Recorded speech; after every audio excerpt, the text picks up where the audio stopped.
Guys, the time has come, and it's the time for you to shine in the A-Level Bio Paper 1 exam.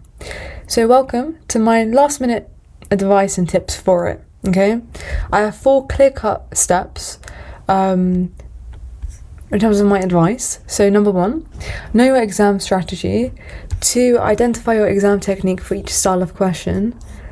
3, read your past papers. And 4, speed run through the content and make a mind map. I'll talk about that in a bit. So, okay, know your exam strategy. You tell me now, are you going to start from the front or are you going to start from the back? Are you going to skip certain types of questions? Are you going to, like, if you find a question that you're stuck on, are you going to keep working at it or are you going to start it and move on? Are you going to skip questions strategically and then come back to it at the end? All these things actually add up. So for me, I took OCR A, right? So we have section A and section B for paper 1. Section A is multiple choice and B is written questions. You best believe I am not looking at multiple choice questions. A, because they're just time consuming, and B, is too much energy and I don't want to do that, right? I need to conserve it. So I knew that my exam strategy was that I was going to go from the written questions, finish them, and then come back to the multiple choice. But you might be the opposite. Just think about, like, what would benefit you the most?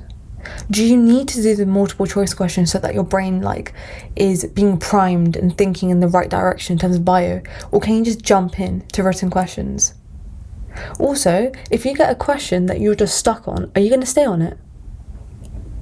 Because the moment I find that I feel like it takes me 10 seconds to realise if I genuinely feel like I can't do it in that moment, I will put a big star next to it. I am not I'm not wasting time. I'm going to start it, come back to the end, at the end, and all is fine, right? But that's why you need to know your exam strategy, because you can gain loads of time if you kind of just have a strategy, really. Okay, so that's that. Now, step 2, identify your exam technique for each style of question. So I'm going to speed run through like a few questions and going through my approach of how I would do it. The questions are OCR.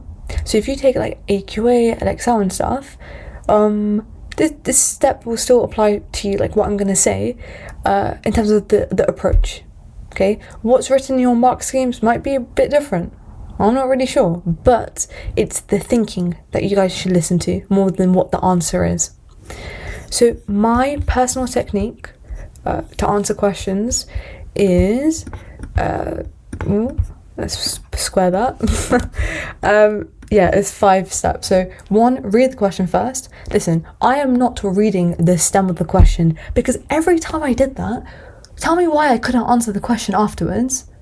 Like, I was saying such irrelevant things.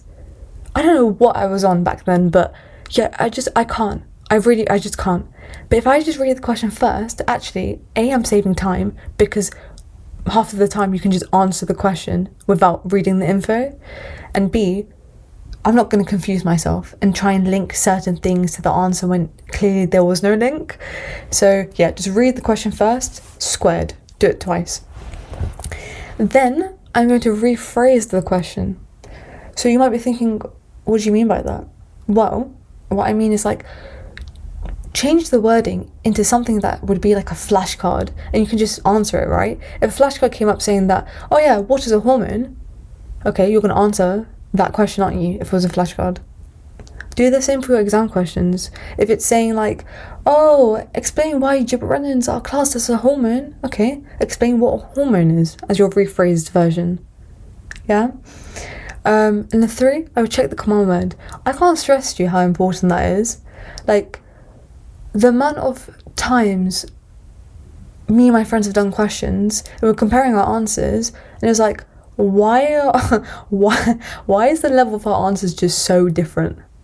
There was like this one graph question and it said describe. Why are we explaining it? Huh? Like, what are we doing, you know? So you need to identify the command word and think, okay, if it says describe, it's not explain, it's just state what you see or state the obvious. If it's evaluate, well, you need to say agree and disagree. If it's compare and contrast, well, you need to use comparative wording, right? So, I don't know, A is faster, or B is, etc. Just add comparative language and, endings. That's part of your exam strategy. And then number 4, I would see if I need the info for the question, really. So if it was a practical question and it's like, suggest 2 improvements that we can make to this practical to increase this validity, okay, what's the practical? And then that means, I'd have to read above and see what's going on. But that's like my 4th step. You see, I start from here, the question, and then I move up if required. And then 5, answer it. Okay, so let's begin. Okay, read the question first. So explain how blocking calcium channels could inhibit insulin secretion. Rephrase the question. So, if calcium ion channels are closed, what happens after? Now I can answer this in like 2 seconds. Okay, if they're closed, right, calcium ions can't enter. So then what does that mean for secretion? Well, there'll be no exocytosis because calcium ions are required for that. Like, easy. 2 marks here. Answer that in like 3 seconds. Okay? Rephrasing questions was like a game changer for me. Like, the moment I did that, I was like, I'm on top of the world. I'm on cloud 9 because it really helped me out. Plus, sometimes the questions are worded so funny. You're like, what are they asking for? So just rephrase it. Let's go for this one. Okay, evaluate questions are my favourite. Okay, they're my favourite. They're just great. I'll talk you through why. But okay, evaluate the conclusion. Okay, what's our conclusion? So I'll read this. So the scientists concluded that the best temperature for farming of that was 18 degrees Celsius. When you get a statement or a conclusion like this, you need to analyze the heck out of it, okay? They've written that question because they know that A is problematic and B, there is some truth to it. So you need to prove to them why it's problematic and why you would agree. So your set structure for evaluate questions, literally, I'm a big sucker for headings. So I would write, is that gonna work? No, I don't think it will. Okay, forget it. But I would just be like, agree, and then disagree. Literally just as headings. Now I know the vibe my answers are gonna go for, okay? I can just bullet point my answers here. And yes, you can bullet point in the exams, and I would highly encourage it.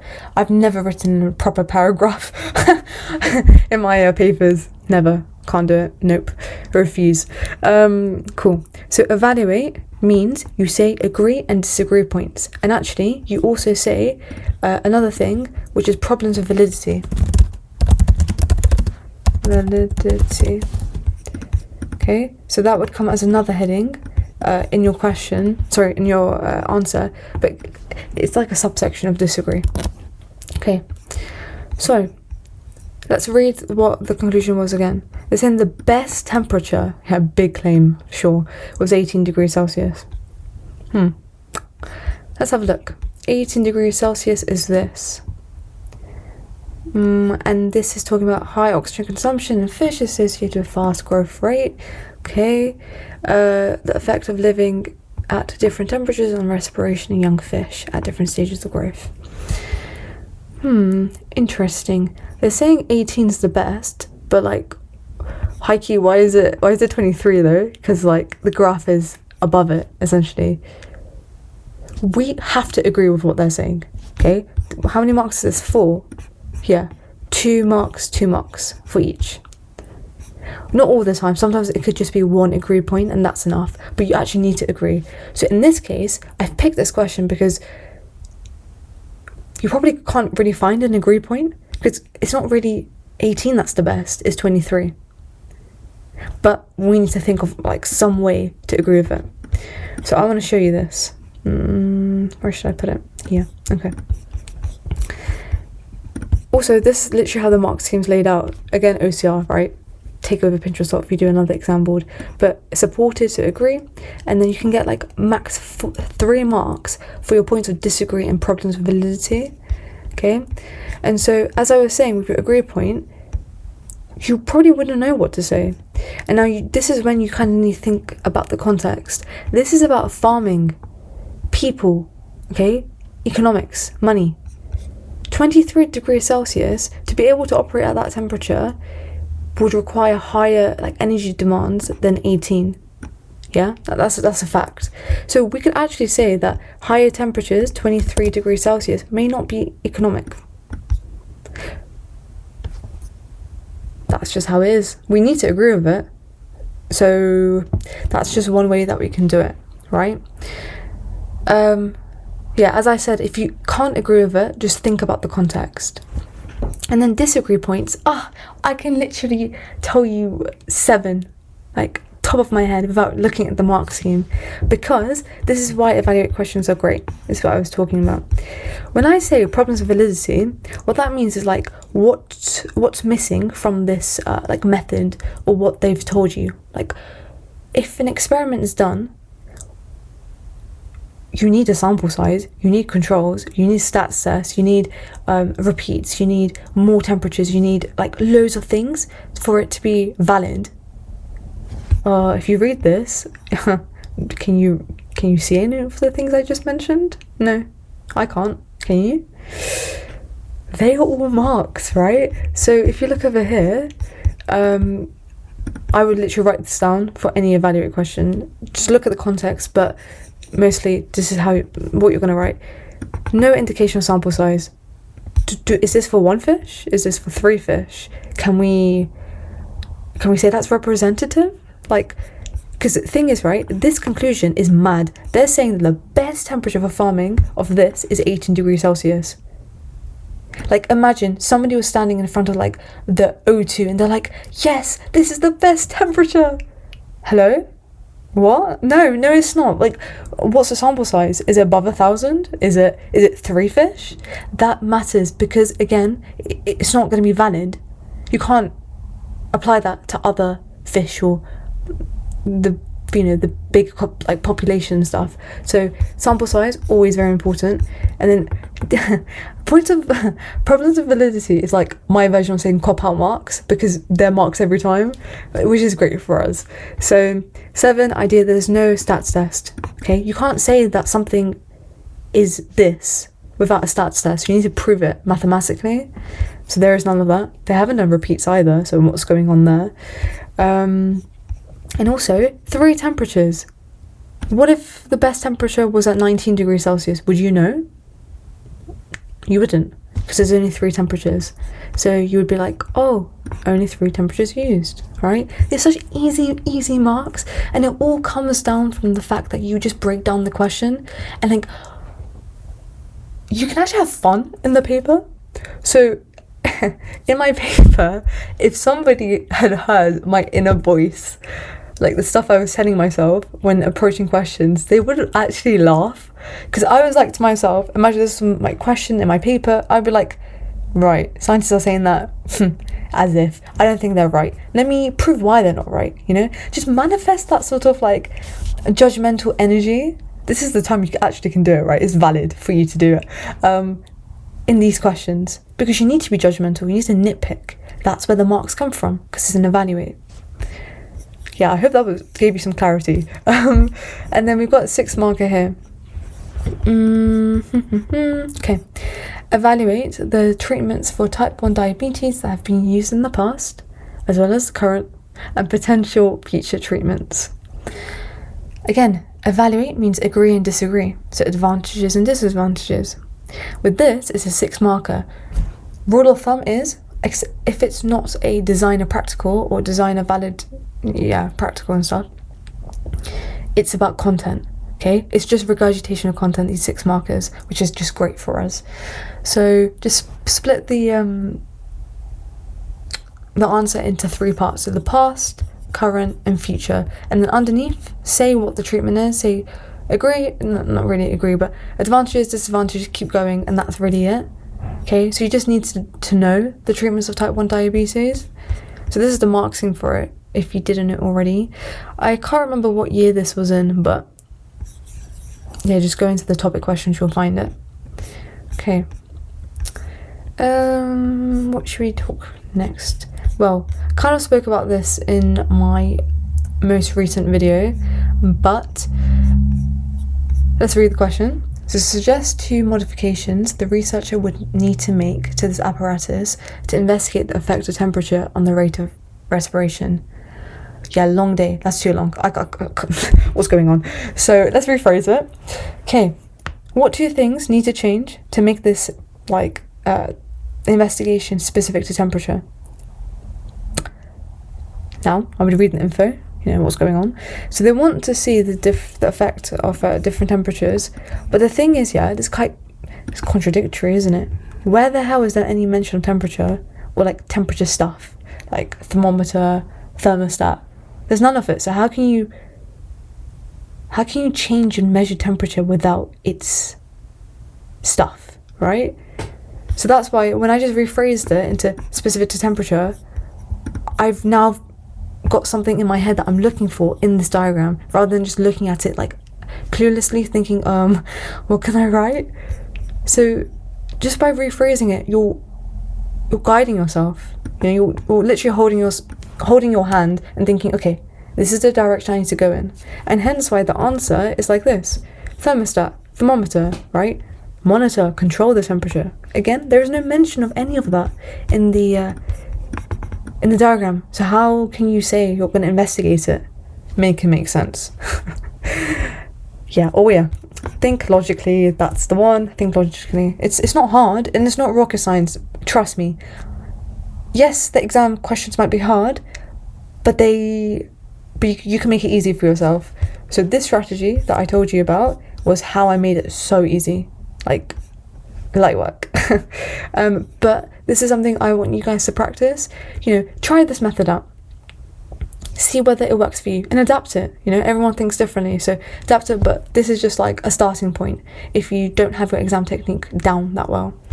And if you heard my last video, you know I'm a bit psychotic about mini notebooks, and I love them. So all your exam techniques, start write it in a mini notebook, review it like every morning, every night, just before you head into the exam, and all the techniques will be fresh in your mind, okay? And there's one thing I want to tell you guys, and it's a mindset. You need to imagine the examiner is a 7-year-old, okay? So when you answer your questions, spell it out for them.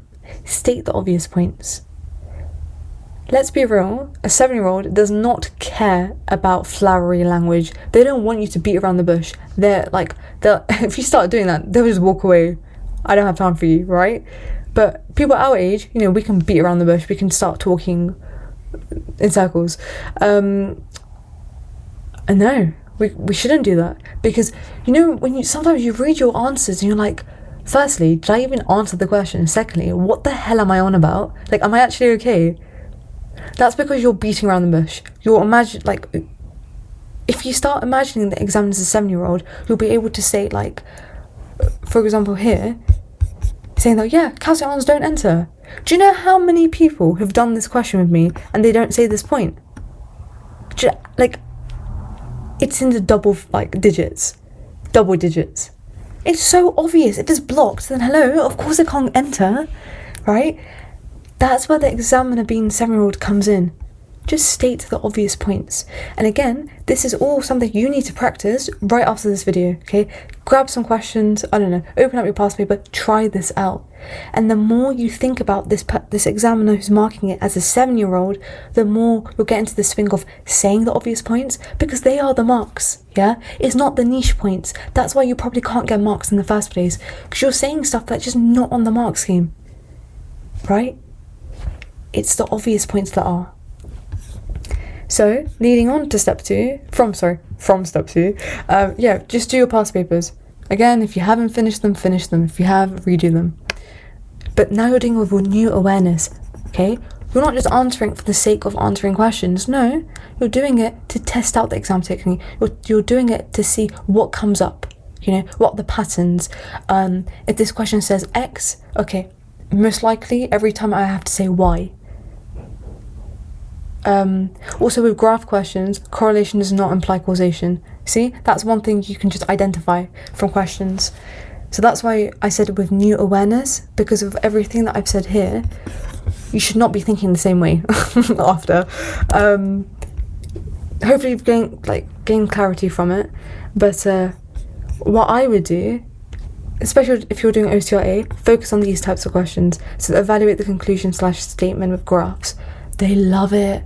And you know, I was looking through the paper 3 2023 paper, like my paper from last year, and I was like, there's no way I did this paper. I can't lie, I think I blocked it out of my mind, but wow. Well, that was paper 3, but like paper 1 and paper 2 has so much application. I only just realised now, like I knew there was, but after doing the exams and stuff, and like, you know, teaching and whatever, I'm like, wow, it actually comes up like a lot. So this is a certain type of question that I would focus my energy on quite a lot, just to get the method down and my approach down for it, and then I would focus on the other questions as well. But that's just like a big high yield question type, okay? And then step 4, speed run the content, okay? You can't have exam technique if you don't know the content. It's like, if you want to speak Spanish, how are you going to speak it if you don't know the Spanish vocab? Same thing here. So speed run it, yeah? Don't leave any gaps in your knowledge. You can use Claire Biology, love her to bits, for OCR A. And if you're doing AQA and stuff, Miss Estrick, you know, don't need to tell you guys this. We all know this, right? YouTube is your best friend, yeah? Search up the topic, watch videos, animations, anything. Just watch it. Do not make notes. Do not make flashcards. Do not do any of that.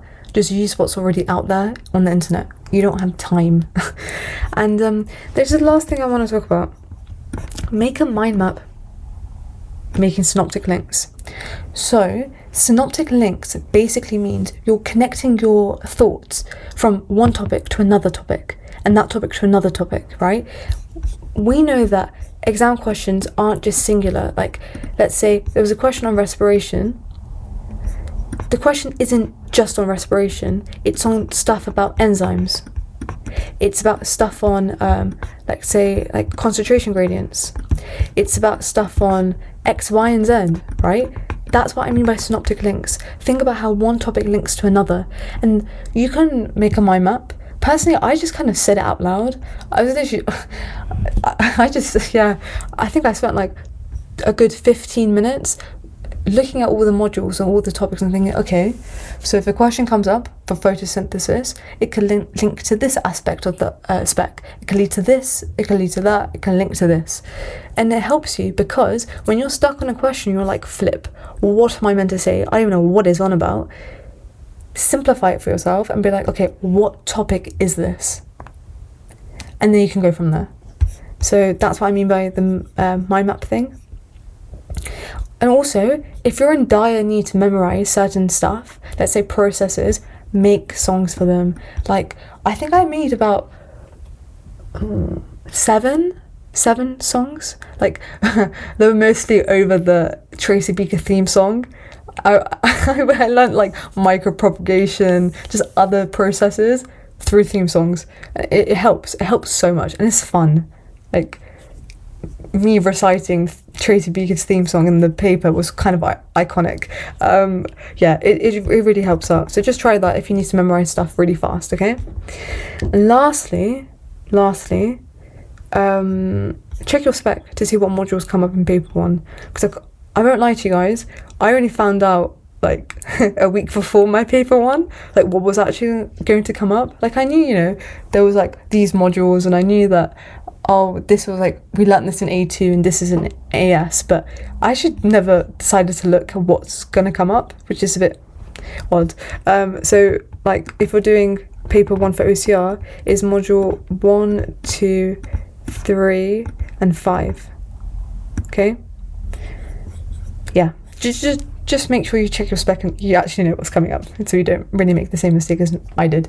Not that it's a mistake, but regardless. And lastly, please be as calm as possible. You need to think rationally in a biology exam, so you need to really calm down your panic and your nerves, because it's very easy to panic. I that's what happened to me in paper 1, but I had to calm myself down, because I know for a fact I can't perform well in stress, especially for a bio exam. Like, I'm not going to be thinking rationally, let's just say that. So whatever you need to do to stop yourself panicking, you do that. But I want you guys to think of these strategies before you head to the exam, in case if it does happen to you. And I'm telling you, when you think it won't happen to you, it will, because that's what happened to me. Yeah, you just want to prepare for the worst. So just be as calm as possible.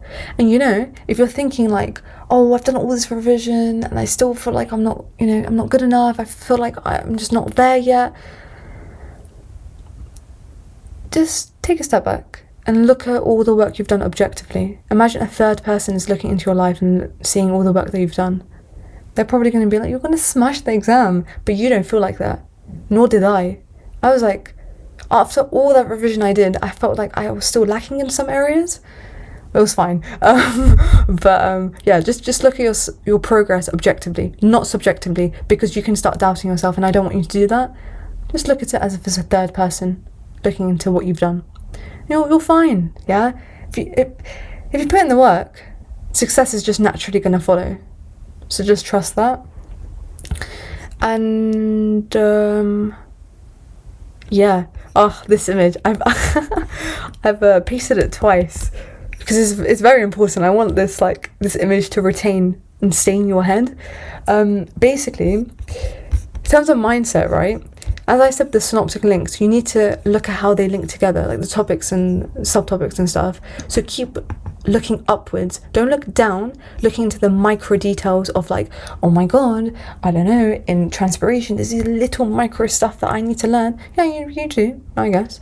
But don't get lost in the trees, right? Don't get lost in the forest. Look upwards and see how the trees connect. That is how you're going to get the marks, because you would then know what to write.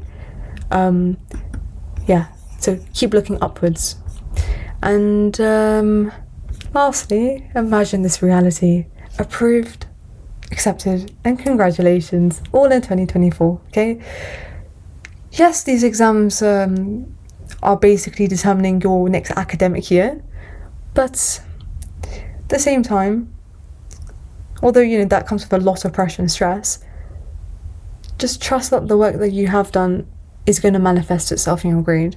And all you can do is keep swimming forward, keep moving forward. Like, don't think about, I should have done this, I should have done that, I shouldn't have done this and that. Doesn't matter. I don't care, and you shouldn't care either. Just focus on what you can do right now, okay? And make this into your reality. And I hope that was useful, and please comment after the paper, tell me how it went, okay? I want to know the questions, I want to know the vibe of the paper, I want to know everything and how you felt. And yeah, I hope that was useful, and I will see you in the next video. Good luck, guys. Bye.